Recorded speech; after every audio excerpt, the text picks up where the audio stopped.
Welcome to the Deep Dive, the show engineered to cut through the constant hum of our accelerating world and deliver the most essential, surprising nuggets of knowledge straight to you. It really does feel like we're swept along sometimes, doesn't it? Yeah, just reacting to whatever news flash or notification demands your attention next.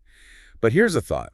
What if we could actually shape our future rather than just passively letting it unfold? Right. And we're not talking about, wishful thinking or vague hopes here. Exactly. We're diving into scientifically backed strategies designed to help you intentionally carve a path toward your desired outcomes. And what's truly fascinating here is how practices that are, centuries old, the simple act of imagining a desired future, are now being rigorously studied and understood by modern psychology. It's like science is catching up with intuition. Kind of, yeah. This research is unveiling these profound connections between our inner thoughts and our outer achievements. It's about grasping not just what works, but the compelling why behind its power. That's right. Today's mission is to unpack 3 incredibly powerful tools: visualization, effective goal setting, and the broader, often surprising insights from positive psychology. Our aim is really to provide you with a shortcut to being well-informed and genuinely equipped to pursue your life with greater clarity, purpose, and that undeniable passion. Okay, let's unpack this. What if the future you envision could literally be programmed into your brain, ready to become your very own reality? It sounds a bit like science fiction, doesn't it? But it's actually rooted in cognitive science. Right. The research demonstrates this powerful link between our mental imagery and our capacity to achieve.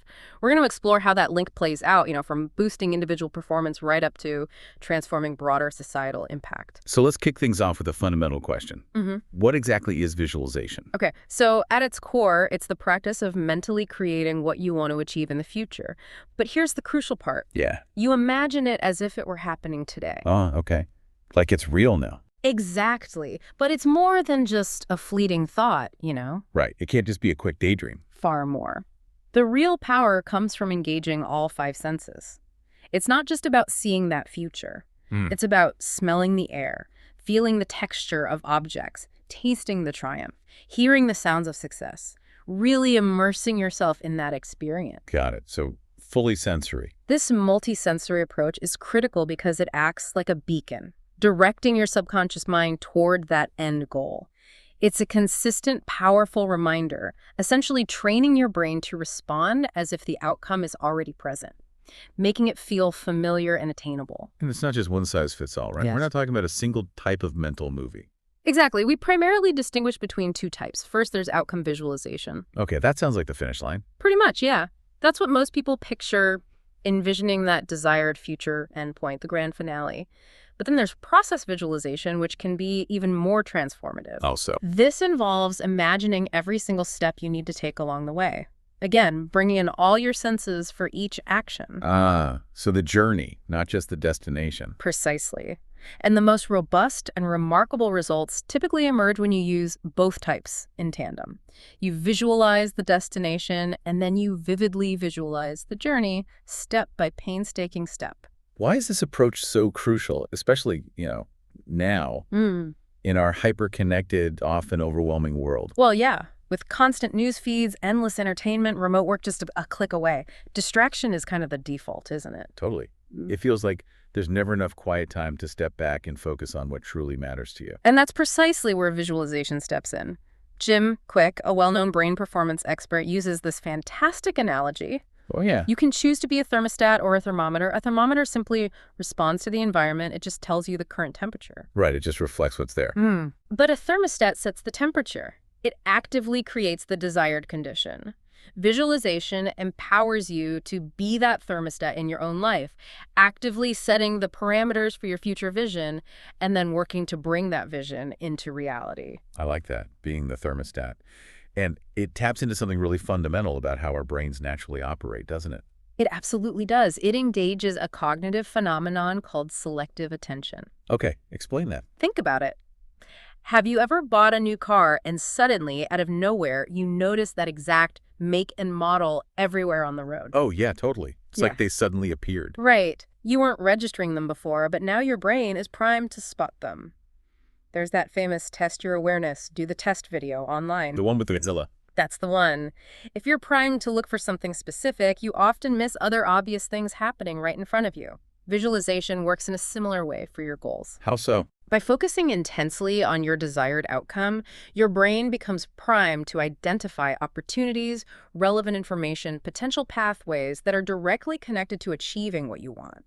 It's like having a built-in search engine for success, constantly scanning your environment for anything that fits your criteria. Wow. So it's true. Mm. Our thoughts genuinely precede our actions. It's more than just a motivational slogan. It's a foundational principle in cognitive behavior theory. Visualization just amplifies this. Amplifies how? When you imagine a future state with vivid sensory detail, your Mhm. brain literally creates neuroimagery. It's essentially recording that future state as if it's already a reality. Okay. And here's where it gets really interesting. This mechanism works both positively and negatively. Uh-oh. Yeah, if you constantly imagine the worst possible outcome, complete with all the visceral fear and dread, you're inadvertently programming your brain for that negative scenario. So you're kind of manifesting the bad stuff. In a way, yes. So why not flip that script and intentionally program it for the best possible outcome, filled with elation and full sensory awareness? That's a powerful reframing of how we use our minds. Beyond just helping us manifest things, what else are these visualization techniques for? Like, what are the practical benefits? Well, they serve multiple critical functions in our mental toolkit. First, they provide immense motivation. Right, keeps you going. Exactly. A vivid mental picture of your ideal future state keeps you focused and energizes you to work toward it. Second, they are fantastic for building self-confidence. How does that work? If you imagine yourself delivering a wildly successful presentation, feeling the audience's positive energy, hearing their applause, you start to genuinely believe it's possible. That belief then translates directly into the actions that make it happen. Okay, makes sense. What else? Third, visualization is an incredible tool for mental rehearsal. Through process visualization, you can mentally fine-tune movements or actions before you ever perform them physically. Like practicing in your head. Precisely. Think of a dancer marking out complex choreography offstage, replaying it mentally and physically. They're programming their brain for those precise pre-planned actions. These can even be integrated into a grander, longer-term strategic plan, like a 5-year vision. Wow. And finally, by intentionally directing your attention to the specific details of your desired outcome, visualization can significantly reduce anxiety. Oh, interesting. How? It minimizes all the noise of less relevant distractions that often fuel worry. You're focused on the positive goal, not the scattered fears. Before we jump into the actual techniques, you mentioned some pre-work for visualization. What does that involve? It sounds like we need to clarify what we're actually aiming for first. Absolutely. It's all about clarity and alignment with your deepest desires. You can't visualize effectively if you don't know what you truly want. So where do you start? A great starting point is something like the balance wheel exercise. This helps you assess your satisfaction levels across various key life areas, maybe career, relationships, well-being, personal growth, that kind of thing. Right, like checking your tires. Exactly. Is your life wheel rolling smoothly, or does one area feel deflated and needs some serious attention? Next, it's crucial to clarify your core values. What do you mean by values here? What genuinely acts as your North Star in life? Is it family, a thriving career, financial security, or perhaps travel, adventure, the feeling of freedom? Understanding these deeply held values helps you recognize how they inherently influence every decision you make. So it's about understanding yourself deeply first, really getting clear on your internal compass. Precisely. And building on that, there's the best possible self-exercise. This is a powerful, positive thinking exercise, often done through reflective writing. How does that work? You start by considering, say, who you aspired to be as a child versus who you are today. Are those versions different, or do they align in surprising ways? Okay. Then recall specific moments when you felt most energized, most engaged, truly alive. What was it about those experiences that invigorated you? Capture that feeling, that emotional intensity, and then project it into your future state. So you imagine the future with that same feeling. Yes.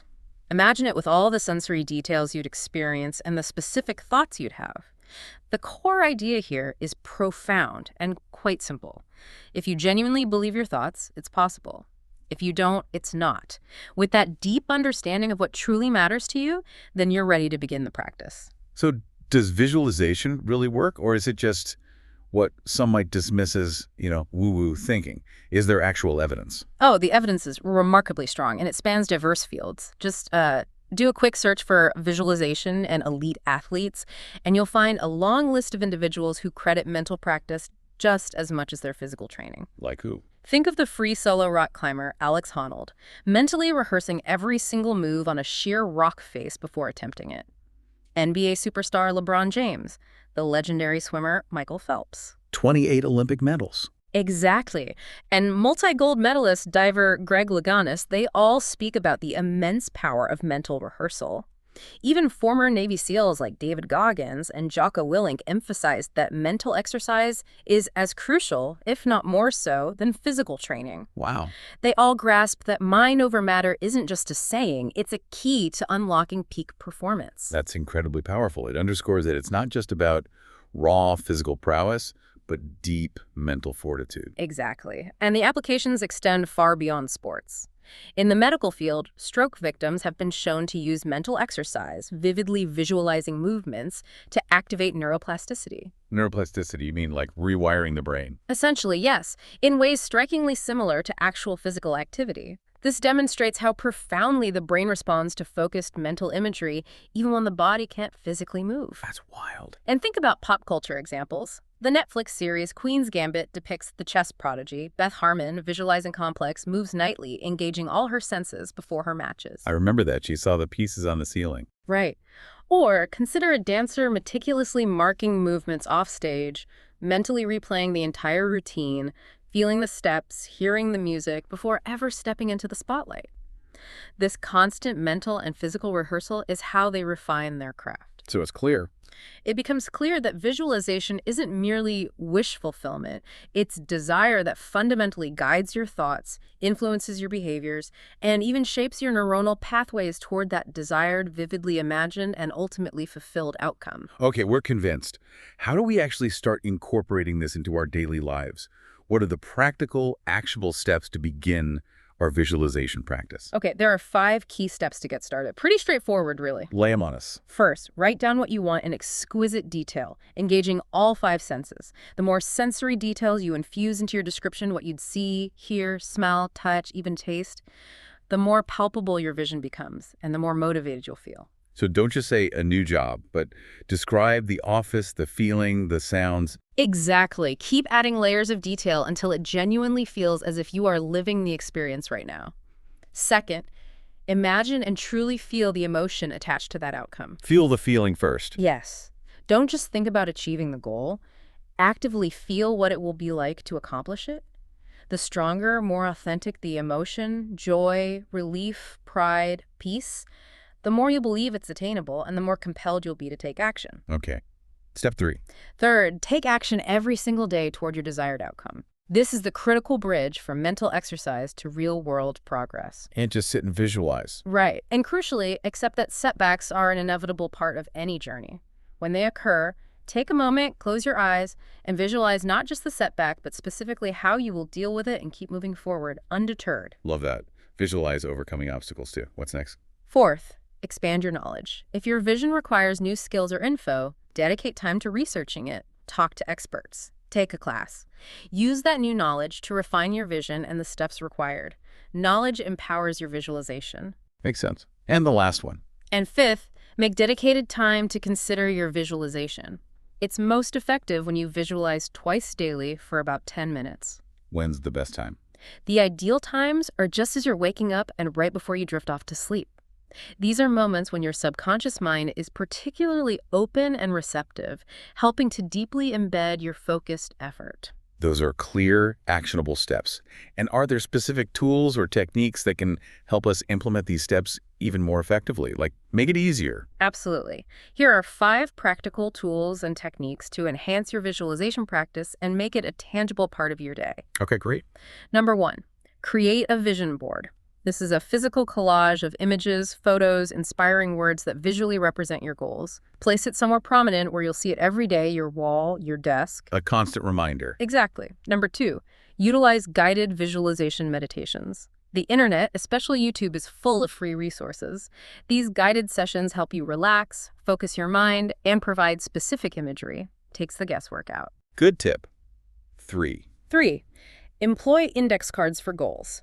Think of them like flashcards for your aspirations. Write 10, 20 key goals, one per card. Keep the stack by your bed. Morning and night, cycle through, read the goal, close your eyes, visualize completion. Repetition reinforces commitment. Like studying for life goals. Kind of, yeah. 4, practice picture and describe in detail.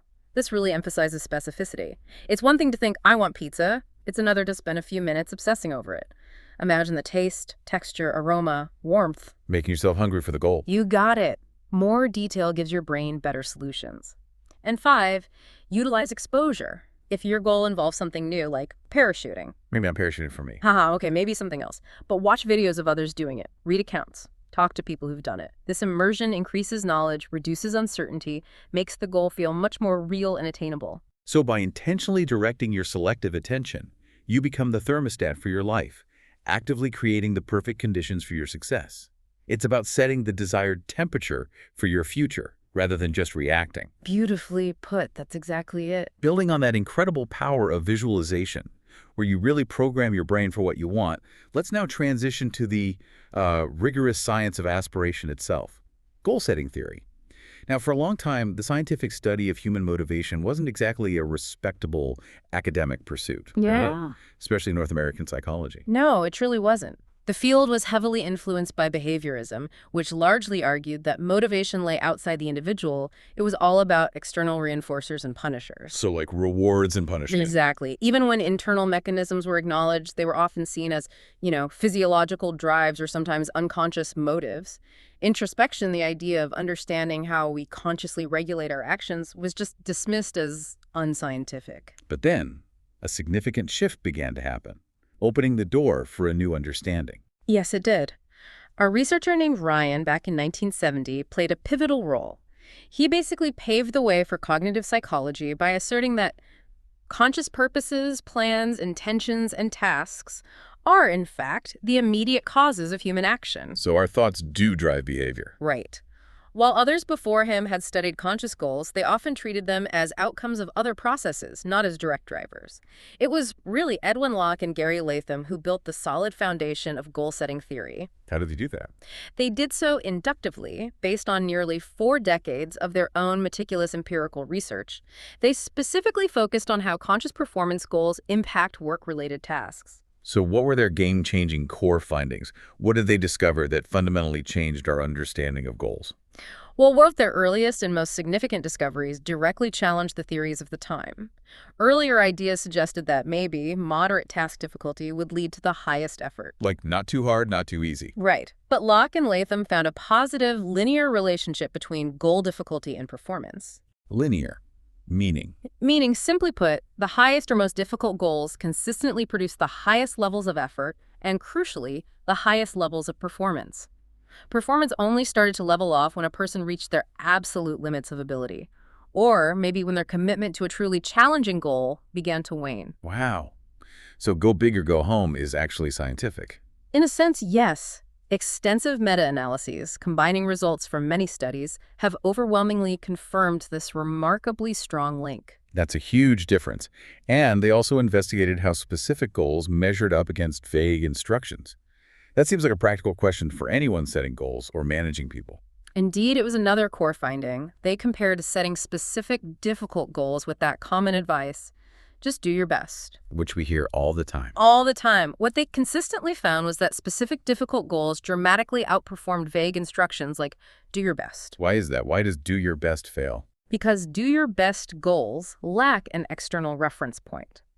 They allow for what they called idiosyncratic interpretation, meaning everyone defines their best in their own, often less demanding way, leads to a wide range of acceptable performance levels. It's too subjective. Exactly. Specific goals, on the other hand, eliminate that ambiguity. You know exactly what the target is. Again, meta-analyses strongly supported these findings. Beyond just setting them, how do these goals actually translate into improved performance? What are the underlying mechanisms that make them work? How do they do it? Right. Goals affect performance through 4 primary mechanisms, revealing how they strategically influence our actions. Okay, mechanism 1. First, there's the directive function. Goals act like a laser pointer, directing your attention and effort precisely towards goal-relevant activities and, just as importantly, away from irrelevant distractions. Like blinders, but for focus. Kind of. Research has shown students with specific learning goals are much better at extracting and understanding the most relevant passages in a text, for example. Okay, number 2. Second, the energizing function.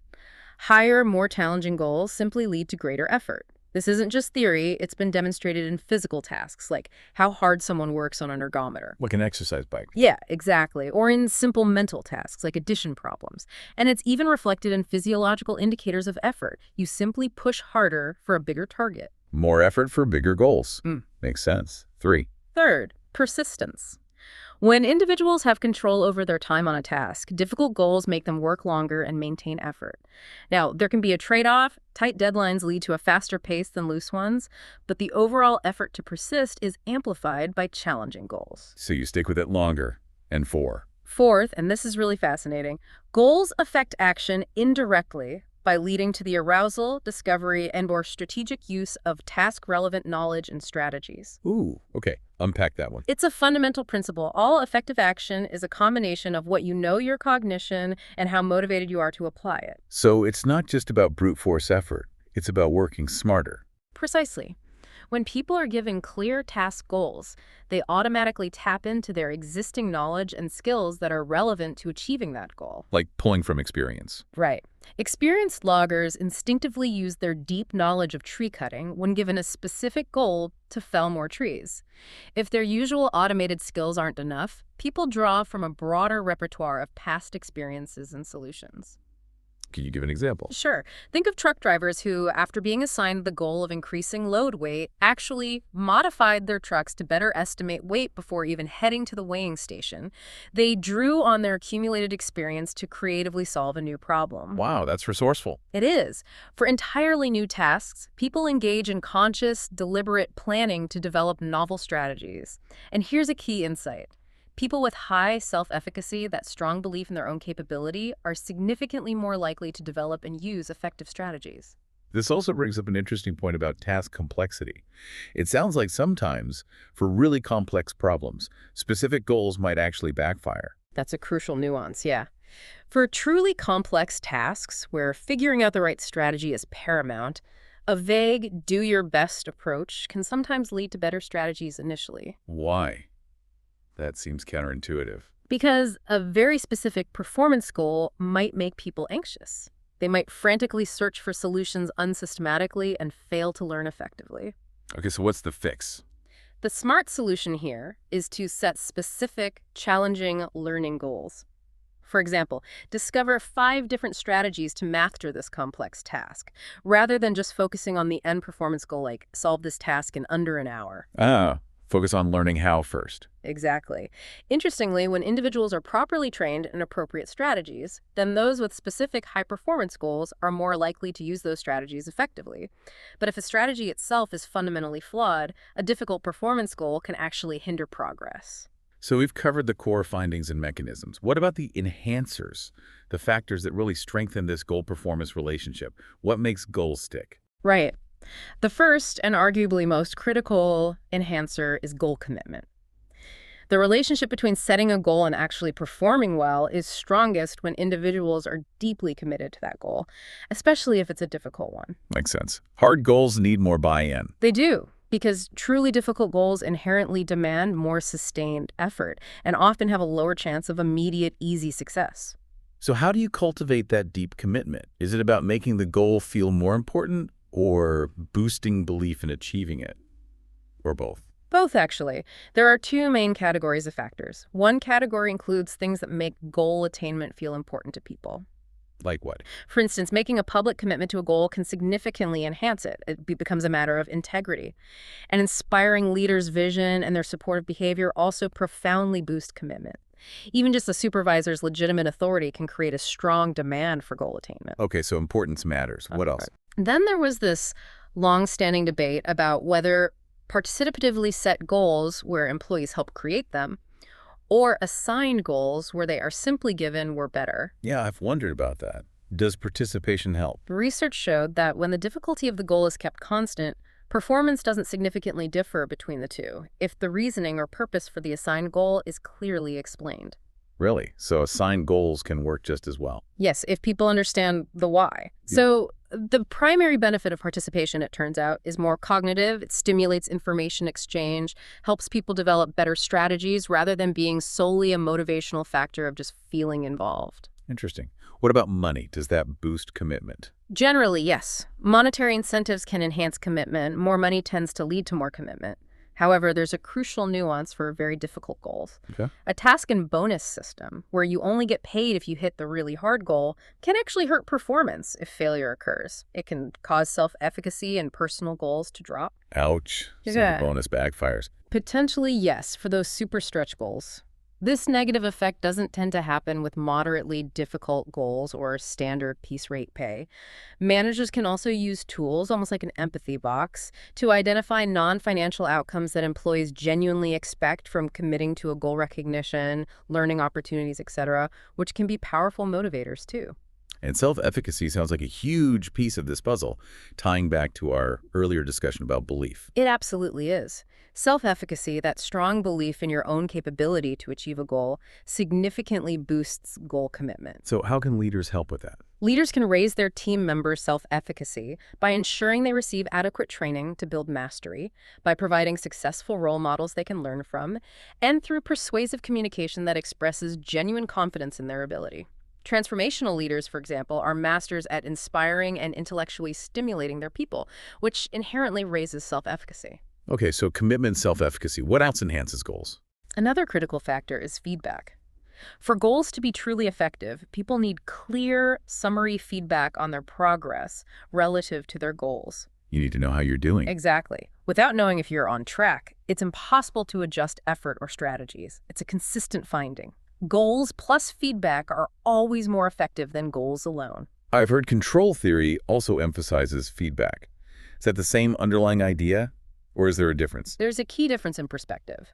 Control theory, while highlighting feedback, views motivation in a more mechanistic way, like a thermostat simply eliminating discrepancies. The natural state is seen as rest, and deviation triggers action to get back to the set point. Okay, like fixing a problem. Right. But goal-setting theory, aligning more with psychologist Albert Bandura's work, views goal setting as a discrepancy-creating process. Discrepancy creating, how so? Once one goal is achieved, people typically set a higher one, creating a new discrepancy to strive for. This perpetuates motivation. Bandura called it a dual cyclic process, producing new discrepancies and then striving to reduce them. That's what truly drives sustained self-motivation and continuous growth. It's not just about returning to baseline, it's about constant forward motion. That's a much more dynamic view.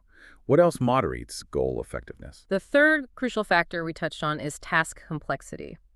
As tasks become more complex, the impact of goals becomes increasingly dependent on a person's ability to discover and implement appropriate strategies. The observed effects of goal setting are generally smaller on complex tasks compared to simple ones. Right, because strategy is key. Exactly. So for complex tasks, remember, specific, difficult learning goals are key, helping people figure out how to do something, not just how much. And in dynamic, rapidly changing situations, breaking down a distant long-term goal into nearer-term, proximal goals is crucial. Like milestones. Precisely.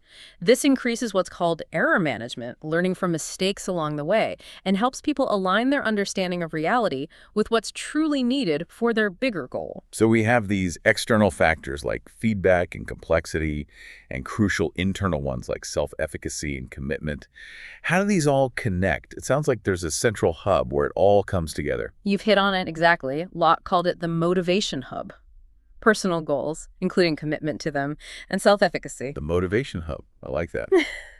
These two are the most immediate conscious drivers of action and often serve as the mediation point for external incentives. Think of it this way. External factors don't just directly cause performance, they work through your belief in yourself and the personal goals you then set. So the external stuff influences the internal stuff, which then drives action. That's a great way to put it. For instance, simply assigning a challenging goal can implicitly raise self-efficacy because it conveys a leader's confidence in your ability. Monetary incentives and feedback effects are also frequently mediated by your self-set goals and self-efficacy. Self-efficacy, in particular, becomes critical when negative feedback is given. It determines whether you adjust your future goals upwards or downwards. Determines if you bounce back or give up. Essentially, yes. Even the powerful impact of visionary leadership on performance is often mediated through the goals and self-efficacy it inspires in people. This all paints a clear path to high performance. But there's this intriguing satisfaction paradox involved. How can people who achieve the most, who set and reach these difficult goals, sometimes be the least satisfied? That feels completely counterintuitive. Can you unpack that surprising twist for us? It is a fascinating paradox, isn't it? And it's precisely because they are dissatisfied with less. Goals serve as both an aim and a standard by which we judge our satisfaction. So, you simply aren't satisfied until you reach that high goal you set. People who set and achieve monumental goals produce more, not because they are inherently more satisfied along the way, but because their satisfaction bar is set much, much higher than someone who aims for an easy win. So the dissatisfaction drives them. Exactly. This very dissatisfaction, paradoxically, is what motivates them to continually strive for even more. So given that, why would anyone want to set such incredibly high goals if it leads to less immediate satisfaction? Seems like a recipe for feeling bad. Because people anticipate a multitude of psychological and practical rewards from attaining difficult goals, rewards that far outweigh that temporary dip in satisfaction. Like what kind of rewards? A study with undergraduate business students beautifully illustrated this. Students who aimed for an A expected significant benefits compared to those aiming for a C. Things like deep pride, better academic outcomes like grad school admission or scholarships, excellent job offers, higher starting salaries, and overall greater career and life success. Right, the long-term payoff. Exactly. While their anticipated satisfaction with achieving a C was actually highest, it felt easier, less stressful. Yeah, less pressure. Right. But the perceived value of the A outcomes was immensely greater. Plus, setting truly challenging goals can also, surprisingly, enhance your intrinsic interest in a task. It can reveal pleasurable aspects of an activity that might not be apparent when you're just aiming for easier targets. That makes perfect sense. This isn't just abstract theory, is it? What about the real-world impact of goal setting? Where has this made a difference? Oh, far from abstract. Goal-setting theory has had immense practical significance across industries. Numerous studies have shown it leads to significant increases in employee productivity and dramatic cost improvements. Like actual dollars and cents. Absolutely. For example, logging companies saw their workers cut significantly more trees after setting specific difficult goals. Unionized truck drivers increased the logs loaded on their trucks from a mere 60% up to 90% of the legal allowable weight, saving one company $250,000 in just 9 months. And a subsequent study saved another company $2.7 million in 18 weeks just by assigning drivers the simple goal of increasing their daily trips. There's even a significant direct correlation found between effective goal-setting practices and an organization's overall profitability. Incredible. What about in other areas beyond business, like day-to-day stuff? Its applications are widespread. In performance appraisal, engineers and scientists who proactively set goals for their own behavioral performance later showed higher actual performance and reported greater satisfaction with the whole appraisal process. Makes sense, taking ownership. Right. In selection, the situational interview, a widely used interview type developed directly from goal-setting research, assesses applicants' stated goals and intentions. It has remarkably high predictive validity, often outperforming other interview formats. So it helps hire better people. Yes. For self-regulation at work, goal setting is a pivotal variable. For instance, training employees to set high attendance goals, identify potential obstacles, and use self-rewards or punishments led to increased self-efficacy and sustained improvements in attendance over time. So it helps with things like showing up consistently. Definitely. Students who set specific high goals for peer evaluation saw significant improvements in their team playing skills. And supervisors who regularly used mental practice combined with goal setting demonstrated improved communication skills and higher self-efficacy in their roles. It sounds like it builds on itself. It does. All of this culminates in what's known as the high performance cycle. This powerful model explains how setting high goals leads directly to high performance, which then often results in tangible rewards like recognition, promotions, or bonuses. These rewards, in turn, foster high satisfaction and increased self-efficacy. Right, feeling good about the achievement. Ultimately leading individuals to set even higher goals for themselves. It clarifies that satisfaction is a result of high performance, not a direct cause, and only indirectly fuels future action if it fosters deeper commitment to even more challenging goals. So success breeds satisfaction, which breeds more success. In a nutshell, yes. And its application extends well beyond work, touching domains like sports and health management. It's truly applicable to any self-regulated activity. So as robust as this theory is, What's next for goal setting? Any new frontiers or no limitations that researchers are exploring? Where's the edge of the research? Absolutely. There are always more questions. One key area is understanding goal conflict. If an individual's personal goals are misaligned with their organizational goals, or if goals within their life simply compete, like work versus family performance, can be undermined. Right, being pulled in different directions. Exactly. Another area needing more exploration is the relationship between learning versus performance goals. We touched on this. While some studies show performance goals improve grades, others indicate learning goals enhance interest, sometimes contradicting earlier views. More nuanced research is needed on how best to combine them effectively. Okay, what else? There's also the interesting dynamic of goals and risk-taking. Difficult performance goals can increase strategic risk-taking, and further study is needed to understand if this consistently leads to better or worse outcomes in the long run. Depends on the context, probably. Very likely. Personality also comes into play. Fascinatingly, personal goals and self-efficacy often mediate the effect of inherent personality traits on performance. Meaning the goals you set can actually be stronger predictors of your actions than simply your default personality type. Assigned goals, in particular, can even neutralize inherent goal orientations in individuals, pushing them beyond their typical tendencies. So goals can override personality to some extent. To some extent, yes. And finally, a recognized limitation is the theory's primary focus on conscious motivation versus the vast realm of the subconscious. Ah, the stuff happening below the surface. Right. While goal-setting theory emphasizes conscious goals, our subconscious mind is this vast storehouse of knowledge and automatic processes. Future research is needed on how conscious goals affect and are affected by these subconscious processes. For example, how hard goals might automatically enhance information processing speed without us realizing it. That's fascinating. It is, but the core empowering message remains. Conscious, purposeful thought has an incredible power to program and guide the subconscious towards desired outcomes. Which really brings us full circle back to visualization, too. It absolutely does. They work hand in hand. This raises an important question, though. Considering the robust evidence for the precision of goal setting across so many domains, how can we leverage this knowledge to not just improve individual outcomes, but truly transform organizations and maybe even wider societal challenges? That's the million-dollar question, isn't it? How do we scale this effectively? That's a powerful point, and it leads us perfectly into the idea of future-oriented thinking, or FOT. This concept isn't just about setting a single goal. It's about a broader, almost foundational cognitive ability, isn't it? Like how we relate to the future in general. It truly is. FOT is a broad construct describing our unique human ability to generate mental representations of the future and to vividly project ourselves into various hypothetical future states. Like imagining different possible selves. Exactly.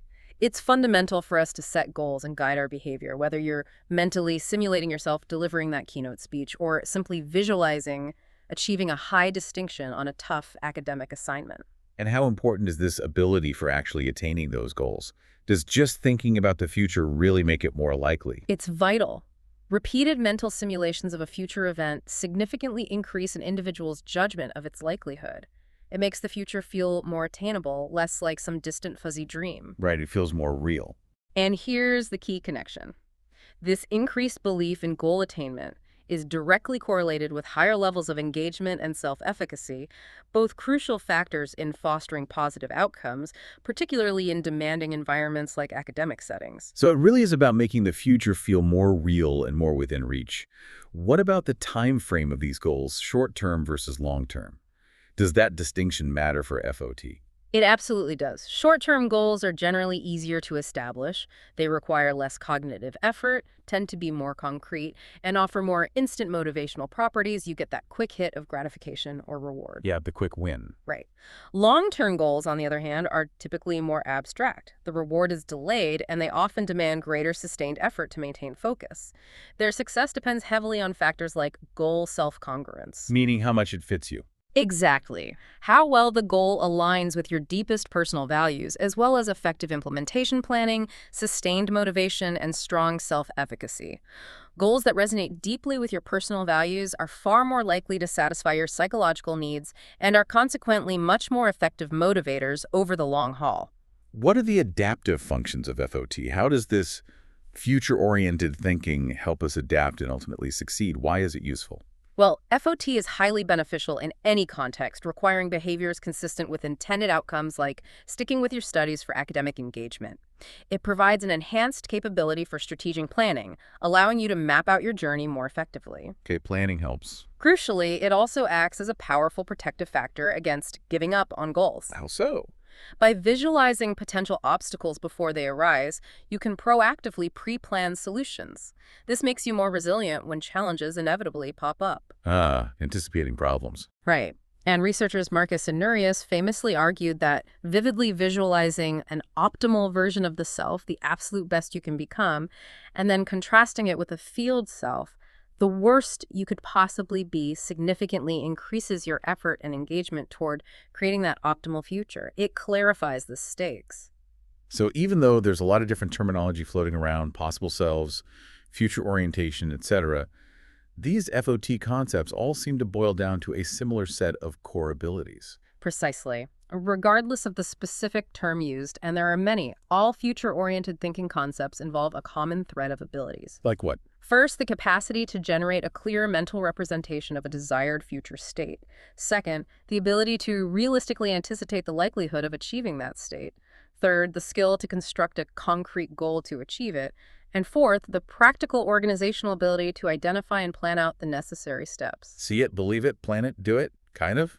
That's a good summary. All of these are considered deeply adaptive functions for human success. How do researchers actually measure FOT or use it as an intervention to help people? How does this work in practice? It's approached in two main ways. First, as a measure of orientation. Tools like the Zimbardo Time Perspective Inventory assess an individual's inherent focus. Are they more past, present, or future focused, and its downstream impact. For example, research has used this to understand how a stronger future focus correlates with a higher college GPA. Okay, so measuring your natural tendency. Right. Second, FOT can be delivered directly as an intervention. A prominent example is mental contrasting with implementation intentions, or MCII. MCAI, what's that? This technique significantly enhances goal setting. You first visualize an optimal future, then consider the specific steps required, and finally explicitly contrast that ideal future with the inevitable obstacles that might arise and plan how to overcome them. The possible selves intervention is another similar and powerful technique used to guide future thinking. Why is all this particularly relevant and impactful in academic settings? It seems like a unique environment for this kind of thinking. Academic settings, middle school, high school, higher education, are indeed unique and sensitive contexts. Students are navigating critical periods of identity exploration, career planning. To figuring out who they are and where they're going. Exactly. And because participation in learning is often largely self-directed, factors like attitude, effective study strategies, sustained engagement, healthy self-esteem, and strong self-regulation become incredibly important determinants of success. FOT taps into all of those. And what does the research consistently tell us about how FOT relates to actual academic performance? Does thinking about the future actually help grades? The research consistently reveals strong correlations. Psychological well-being, for instance, is profoundly linked to academic performance, as it fosters both self-efficacy and motivation. A sense of purpose and self-efficacy are identified as key psychosocial factors for positive outcomes. Purpose and belief. Right. And importantly, they are reciprocal in positive student-teacher interactions. In fact, one extensive meta-analysis of 109 studies found that a student's belief in their academic ability was the single most powerful predictor of positive academic outcomes. Belief in yourself is number one. Pretty much. And in countries like Australia, for example, statistics reveal alarmingly low levels of self-efficacy among high school students. Only around 40% report high self-efficacy. This highlights a clear practical need for FOT interventions in educational systems. So FOT research really zeroes in on goal-directed behaviors. What are some of the key findings in this area? What have we learned? Well, much of the research over the last 2 decades has focused on how FOT can specifically enhance self-efficacy, significantly increase engagement, and establish that goal self-congruence we talk about, how well your goals align with your personal values. Right, the why. Exactly.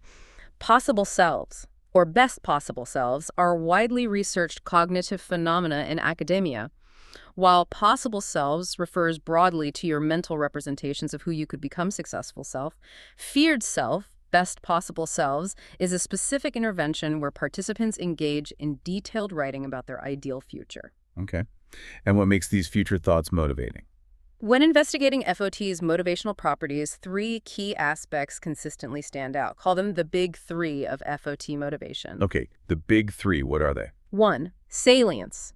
This refers to how vivid and clear your mental representations of the future are. How clear is the picture? Right. A compelling longitudinal study found that college students who held a clear, vivid vision of their graduation and post-college life demonstrated stronger academic self-belief and achieved higher GPAs. The clearer the picture, the stronger the drive. Okay, salience.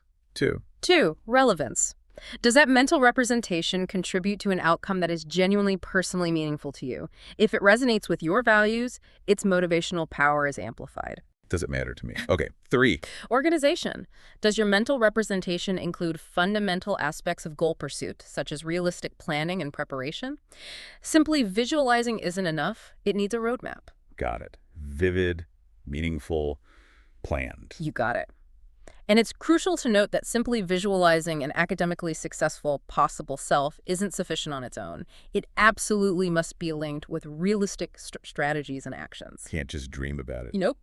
Studies have vividly shown that students who implemented concrete strategies like diligent class preparation, consistent study habits, not only improved their academic initiative and test scores, but even reduced their class absence. That's incredible. Reduced absence just from having a clearer future and a plan. Right. How does FOT specifically help with something like delayed gratification, which is such a huge challenge, especially in higher education, getting through those long years? That's a major hurdle, and FOT acts as a powerful mechanism to combat it. University degrees often involve years of delayed gratification. For many students, especially those in the 18-25 age range, this prolonged period without immediate rewards can unfortunately lead to stagnation or even withdrawal. Yeah, it's easy to lose steam. It is. In Australia, for instance, a concerning 1 in 5 undergraduate students eventually drop out. FOT can make a profound difference here.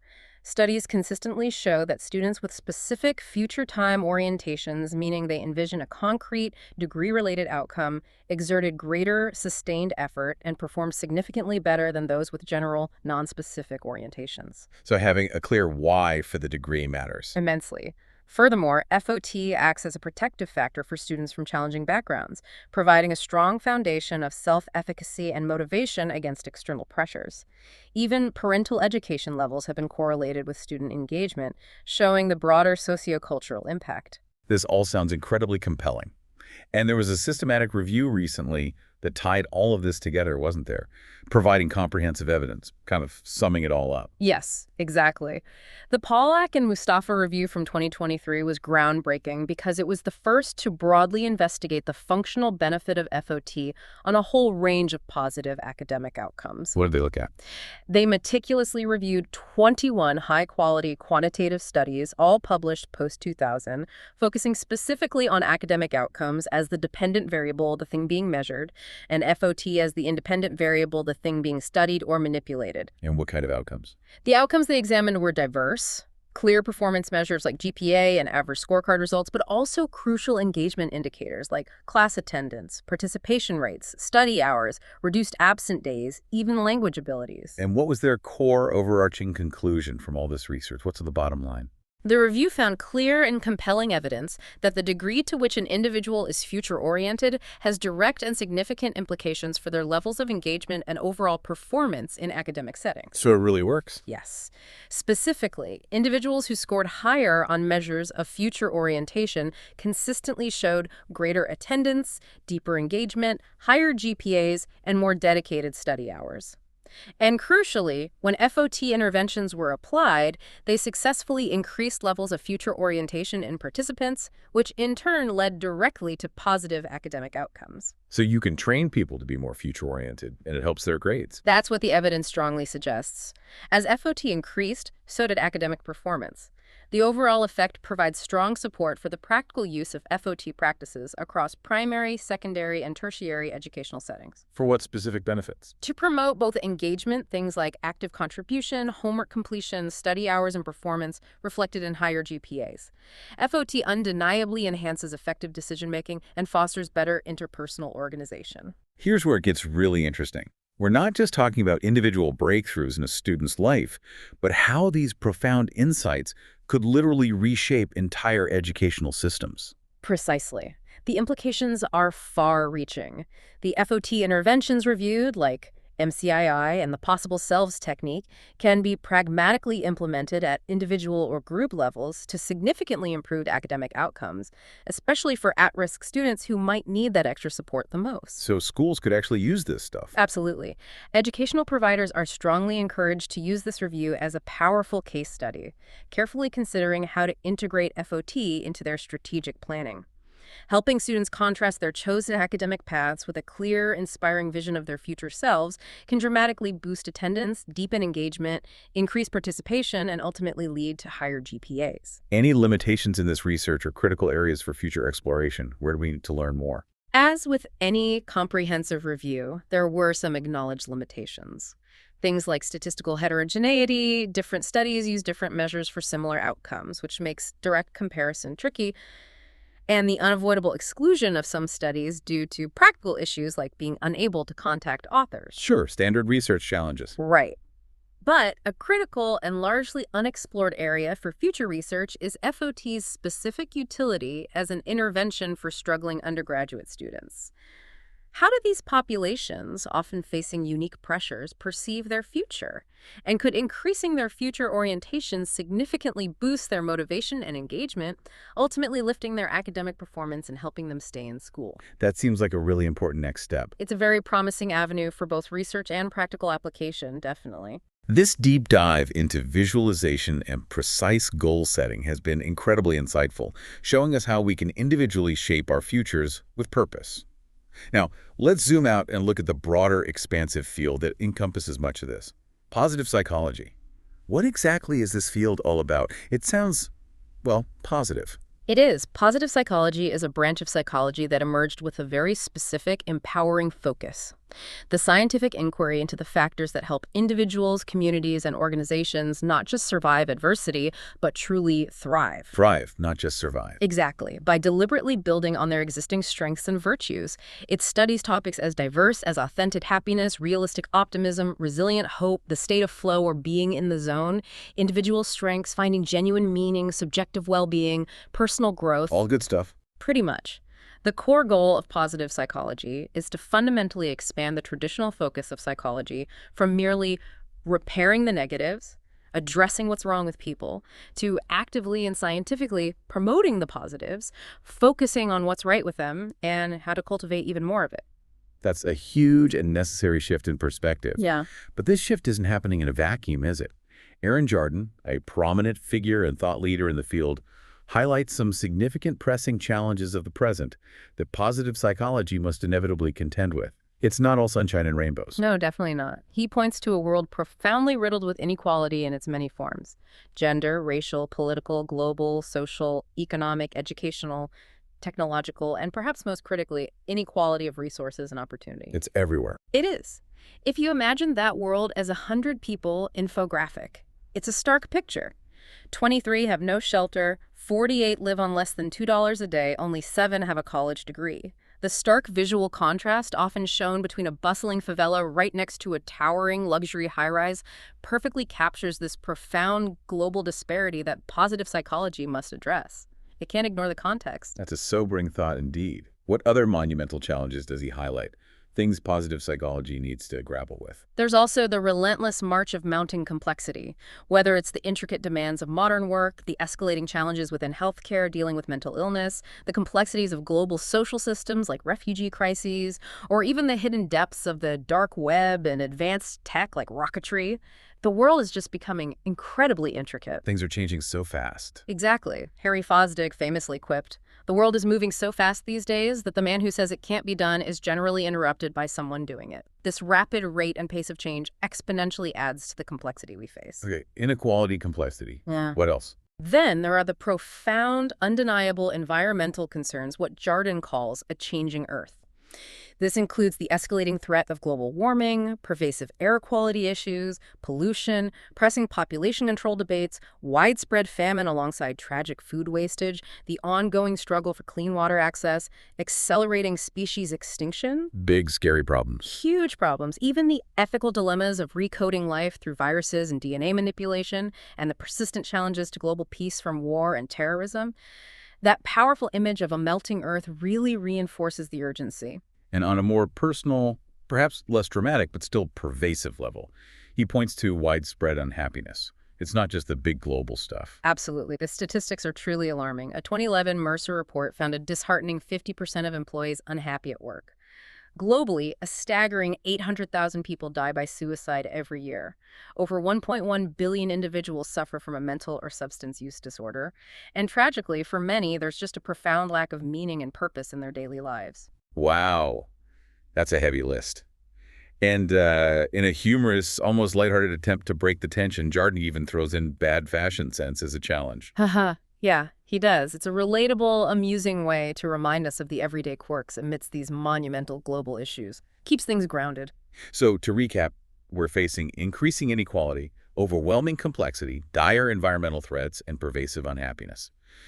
Given all these challenges and what we can reasonably expect in the future, new tech, new ways of working remotely, flexibly, maybe multiple jobs, new transport like driverless cars, drones, maybe space travel, new ways of getting along like e-voting, more transparency.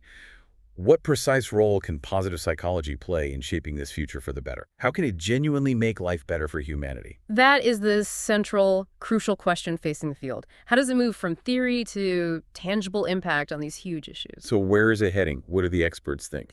To understand where positive psychology is going, we can look to the voices within the field itself. Jardin compiled a compelling book series, Positive Psychologists on Positive Psychology, featuring interviews with 44 prominent figures, people like Mihaly Csikszentmihalyi, Ed Diener, Barbara Fredrickson, many others offering a panoramic view of the field's direction. What were some of the key themes that consistently emerged from those in-depth conversations with the experts? What did they agree on? Well, the experts underscored the vital importance of interdisciplinary collaboration, stressing that big problems require diverse perspectives working together. Can't stay in silos. Exactly. They emphasized the need for training and enabling a new generation of young scientists. They also pointed to exciting, cool new topics gaining traction, like psychological flexibility, our ability to adapt positive parenting, the impact of our time perspective. Anything else? Some also offered constructive critique, suggesting that certain topics, like maybe strengths, might be getting too much attention at the expense of other important areas. There was a strong, unanimous call for more focused funding streams and a rigorous commitment to very high-quality scientific research. Got to keep the science strong. Absolutely. Beyond general introductory texts, publications in the field primarily focus on positive emotions, especially Barbara Fredrickson's Broaden and Build Theory Positive Psychology Interventions and the Study of Strengths, all areas still calling for more research. And what are Jardin's own visionary adventures in store for positive psychology looking ahead? Where does he think it should focus? He categorizes them thoughtfully. First, the not-so-newish areas. These are existing domains ripe for deeper exploration. Positive neuroscience, positive education, positive health, military applications, positive organizations, developing national accounts of well-being like measuring a country's happiness, and the crucial study of culture and well-being. Okay, building on existing work. Right. But then he identifies 10 new-ish areas of focus for the future that he believes will be transformative. Ooh, okay. What are they? Things like embracing discomfort, strategic laziness, the art of effective rest, and doing less. Strategic laziness. I like the sound of that. Me too. Also, the power of play, the importance of sex and intimacy, the value of slowness in our fast-paced world, connecting with nature, developing well-being technology. Tech for well-being. Yeah. Focusing intensely on the most disadvantaged populations, the vital link between physical health and well-being, and positive parenting, which he beautifully summarizes as love them, keep them safe, teach them stuff. Love it. Simple but profound. So how does positive psychology actually achieve all this ambitious vision? What's the practical plan to get from here to there? It's a big leap. It is. Jardin outlines 10 strategic ways positive psychology can not only thrive, but also significantly impact the world. Okay, strategy 1. Simplifying messaging. Making complex psychological ideas accessible and digestible to a wider audience, not just academics talking to academics. Makes sense. 2. Better studies. Moving beyond anecdote with a strong focus on theory and rigorous evidence-based research. Keep raising the bar scientifically. 3. Start a movement, expanding positive psychology's reach beyond academia into everyday life, communities, workplaces. Take it mainstream. 4. More people, more passion. Teaching and inspiring more individuals to embrace and integrate these principles into their own lives. Build the community. 5. Better dissemination. Actively engaging with media, influencing public policy, reaching directly into organizations and schools globally. Get the word out effectively. 6. Tailor interventions. Supercharging and personalizing well-being interventions for greater individual impact. One size doesn't fit all. 7. More collaborative plan, emphasizing the necessity for diverse perspectives, having everyone in the room. This means understanding how change happens, using frameworks like Kurt Lewin's unfreeze, change, refreeze cycle. Unfreeze, change, refreeze. Yeah, preparing for change, making the change, then solidifying it. Or the knowledge creation cycle forming, storming, norming, performing, guiding teams through collaboration stages to achieve synergy. Basically, manage change effectively. Great. Address the critics better. Engaging thoughtfully with criticisms like those from Barbara Ehrenreich in Smile or Die, rather than just dismissing them. Learn from critique. Good point. 9. Become entrepreneurial and embrace technology, harnessing the potential of well-being technology.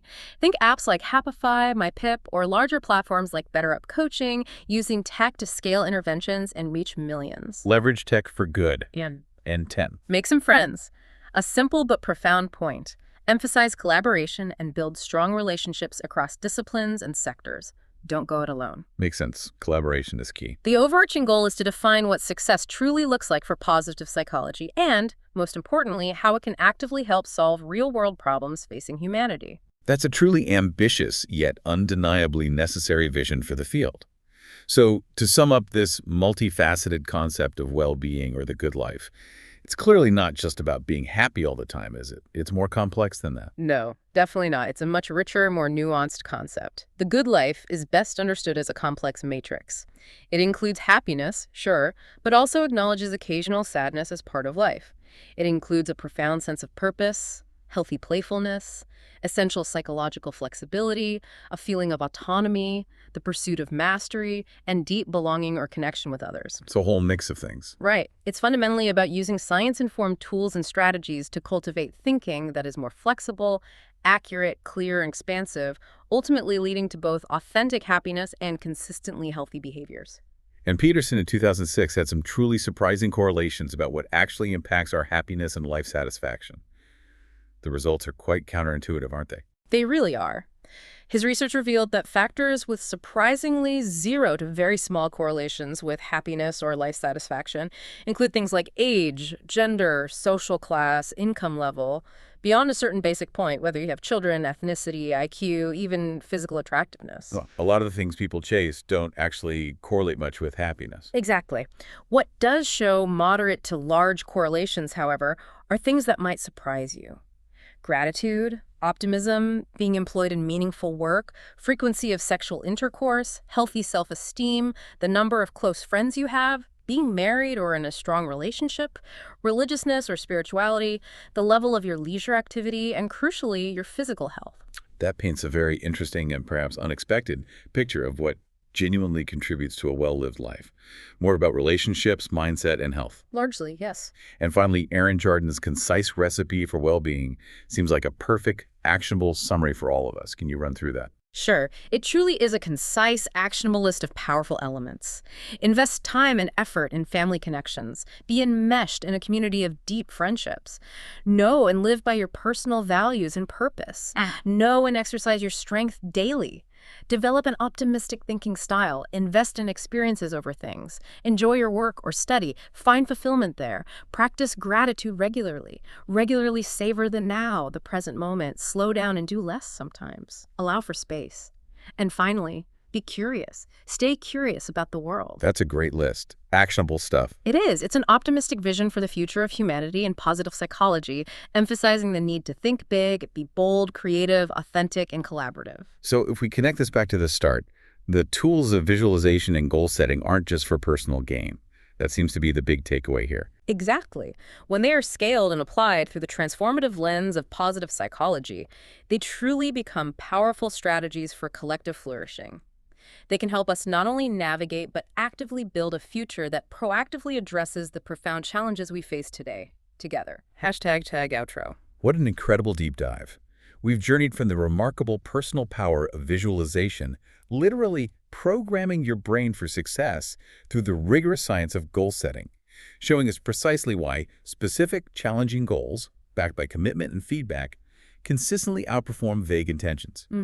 And we've connected all of this to the expansive, forward-looking field of positive psychology, which aims to help not just individuals, but entire communities and really the whole planet to genuinely thrive, not just get by. It's abundantly clear that these aren't just abstract theories or, academic concepts. They are scientifically validated practical pathways. Right. They offer you tangible, actionable ways to cultivate greater clarity, purpose, and passion in your own life and contribute meaningfully to a better future for everyone around you. These are skills you can build. So what does this all mean for you today listening to this? Having unpacked the undeniable power of vividly seeing your future, of setting your sights with surgical precision, and of cultivating a robust, positive mindset, how will you choose to be a thermostat in your own life? Yeah, how will you set the temperature? Exactly. How will you actively shape the remarkable reality you're striving for, rather than just reacting to the temperature around you?